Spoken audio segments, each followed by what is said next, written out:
Welcome to Big Homeopathy. I'm your host, Sarah Thompson. Hi, welcome to Big Homeopathy. I'm your host, Big Homeopath, Sarah Thompson. So this is my voice in my head at 3 a.m. And this is me receiving that voice. 3 a.m. You know why we've called this meeting? Yes? No, why? Because you have catastrophically screwed up your life and it's totally irredeemable. What did I do? You bought the wrong surfboard 19 years ago. Oh my God, that explains everything. And on and on and on. My ego loves to play this game with me. Your life isn't exactly the way you thought it should be at this moment. Therefore, you've totally screwed everything up. And here are a million reasons. Here's an example that you should spend the rest of the night perseverating on. But it just occurred to me that this might not actually be true. My ego is always scanning for pain, for something to be miserable about, because it's trying to protect me. But without a saber-toothed tiger to run from, it has to conjure something up based on the difference between what I'm feeling right now and what sort of fantasy alternate reality I convince myself that I should be in. And so I end up in this constant cycle of self-criticism. But maybe there's a different part of me other than this ego. Maybe there's an I that's prior to all that that can just be grateful and still.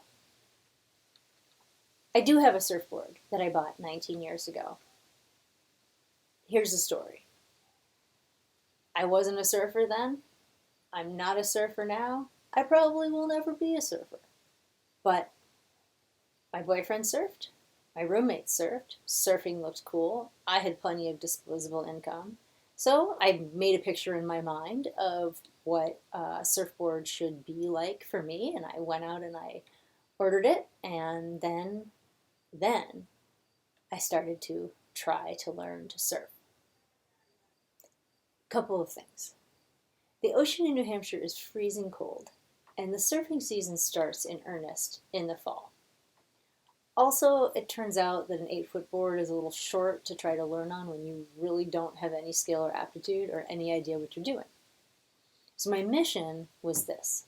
I had to encase myself in neoprene, fight my way out through the surf with this fiberglass thing that wants to ride the waves back in, tethered to my ankle, climb up on it and sit there until my feet got numb, squinting into the sun, look for my wave, turn around, paddle as hard as I could, fall off, wash out, and repeat. A more practical person might have rented a surfboard and taken some lessons first, or gone on a tropical surf vacation to get the hang of it, or maybe just said, I love the beach, I'll just sit here with a book. But I'm not that kind of practical person.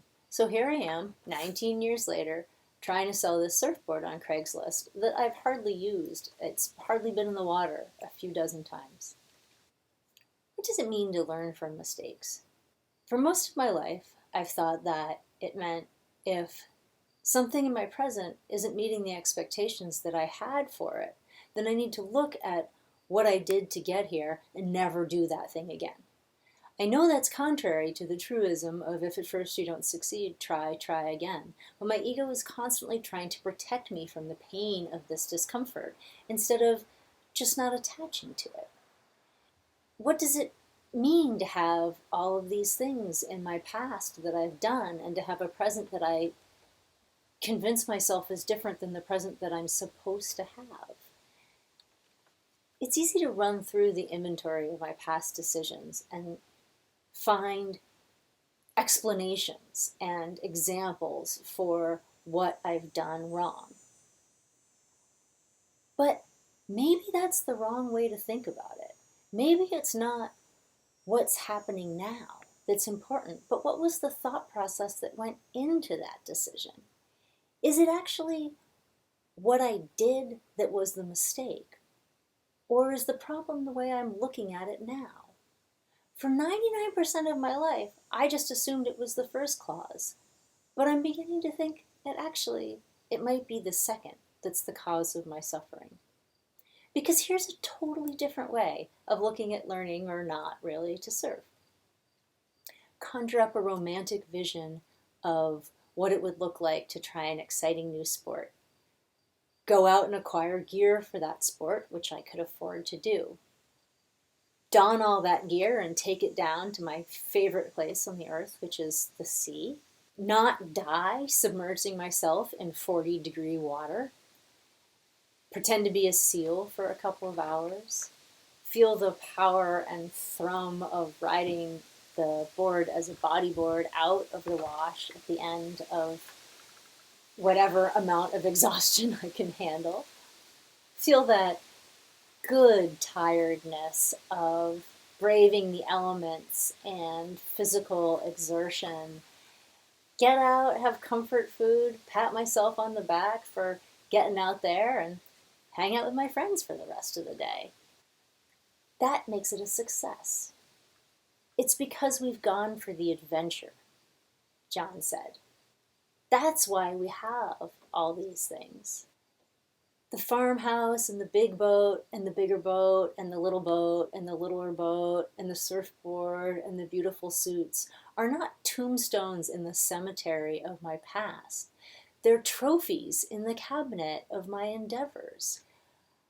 I want to go for it. I want to really live. And I can't know, if I do something that I've never done before, what it's going to look like afterwards. So the success is embracing the journey, embracing the endeavoring, and not in feeling like life should be different than it is now. The I that is before the ego is grateful and still. That I remembers the feeling of going out into the ocean for a few brief moments in that fraternity of surfers. That I remembers the morning glory swaying on the sunny southern porch of that old farmhouse. That I remembers standing on the foredeck, smiling fit to burst in the company of every sailor who's ever plied the sea. That I remembers writing stock recommendations and doing research and working in the fast-paced equity analysis world as a little tiny part of a great big thing that's one of the biggest things that's ever been. That I was not afraid. That I was looking for the joy and the engagement and the excitement and the adventure. And that I is a part of me too. It's not the mistakes that I need to learn from, it's the successes. What did go right and why? Because it did go right. It all went right. That's what I'm only just really beginning to understand. And that's Big Homeopathy this week. It's going to be huge. See you next week.